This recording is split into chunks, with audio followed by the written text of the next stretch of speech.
With more on the tariffs, Trump's trade war seems to be uniting the provinces, Scott.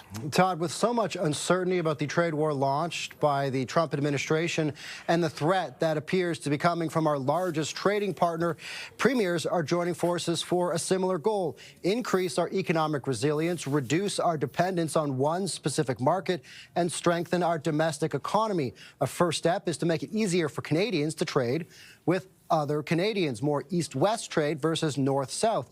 That means reducing trade barriers on goods and improving labor mobility, allowing workers to pick up and move from province to province and not have the roadblock of having to retrain or recertify, even it's the same job in just another province. So the first ministers have set a goal, as you mentioned, of June 1st to review and develop a better path to get people working faster and provide a Canada-wide credential program for workers.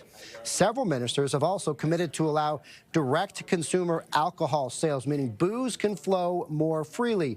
Bottom line, with the unpredictability that seems to be coming from the Trump administration, Todd, this allows businesses in Canada to access new revenue and open up new markets right here at home.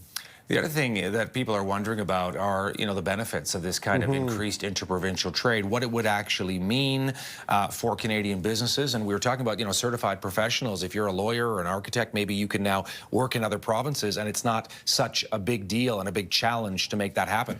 Todd, to be honest, it will take a lot of work to break down these interprovincial trade barriers. That there's been a lot of talk to do this for quite some time, but now premiers are saying, let's take advantage of this moment and let's capitalize on this moment in the face of these threats. And in a joint statement we got from the federal government and the premiers, it says by breaking down these barriers, it could boost the Canadian economy to the tune of some $200 billion. And that's without having to deal with Donald Trump. As I mentioned, it's going to take a lot of work to break down these barriers. And North American trade's not going anywhere. $3.6 billion goes back and forth every day, and millions of jobs rely on cross-border trade. But as I mentioned, premiers are looking at this as an opportunity, somewhat of a silver lining, to improve the Canadian economy and really break down these barriers and open up new markets for Canadians within Canada. Scott Hurst with the latest. Thanks, Scott. Thanks, Todd.